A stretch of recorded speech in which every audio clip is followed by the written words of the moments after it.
পারমাণবিক বোমা এটি শুধু একটি অস্ত্র নয়, এটি সভ্যতার ইতিহাসে এমন একটি আবিষ্কার যা একেবারে পুরো মানব জাতিকে ধ্বংস করতে পারে। হিরোশিমা ও নাগাসাকিতে ফেলা দুটি বোমা কেবল শহর ধ্বংস করেনি, বরং মানুষের মনে চিরস্থায়ী ভয়ও সৃষ্টি করেছে। কিন্তু আসলে কিভাবে এই ভয়ঙ্কর বোমাটি কাজ করে, তার ভেতরেই বা কি থাকে? পরমাণু বোমার মূল ভিত্তি হলো নিউক্লিয়ার ফিশন বা পরমাণু বিভাজন। এটি এমন একটি প্রক্রিয়া যেখানে একটি ভারী পরমাণু যেমন ইউরেনিয়াম বা প্লুটোনিয়াম দুটি ভাগে বিভক্ত হয়ে প্রচুর শক্তি ছড়িয়ে দেয়। এই বিভাজন থেকে নিউট্রন বের হয়, যেগুলো আশেপাশে পরমাণুতে গিয়ে ধাক্কা মারে এবং একই বিভাজন ঘটায়। এভাবেই শুরু হয় এক বিশাল চেইন রিঅ্যাকশন।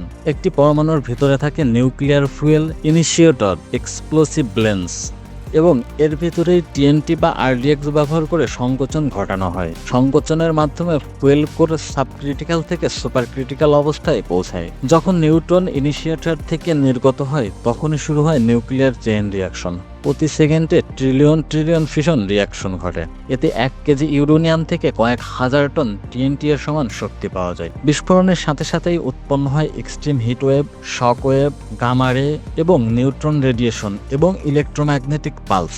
1995 সালে 6 এবং 9 আগস্ট হিরোশিমা ও নাগাসাকিতে ফেলা হয় লিটল বয় এবং ফ্যাটম্যান। হিরোশিমাতে মারা যায় প্রায় 70,000 মানুষ এবং নাগাসাকিতে মারা যায় প্রায় 40,000 মানুষ। হাজার হাজার মানুষ পরবর্তী দশক ধরে বিকিরণের কারণে ক্যান্সার এবং জেনেটিক সমস্যায় ভুগেছে। পারমাণবিক বোমা যেখানে ফিউশনের মাধ্যমে কাজ করে, হাইড্রোজেন বোমা সেখানে ফিউশন ব্যবহার করে। ফিউশন মানে দুটি হালকা পরমাণু এক হয়ে একটি ভারী পরমাণু গঠন করে।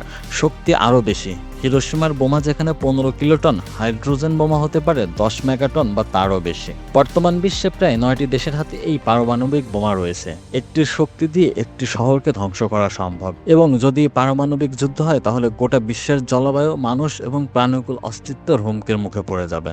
তাই পারমাণবিক বোমা বিজ্ঞান ও প্রযুক্তির এক ভয়ঙ্কর রূপ। মানবজাতির হাতে এমন শক্তি যেন এক অভিশাপ না হয়ে ওঠে। তাই এই শক্তিকে শুধুমাত্র প্রতিরোধ ও শান্তির জন্য ব্যবহার করাই হোক আসল উদ্দেশ্য।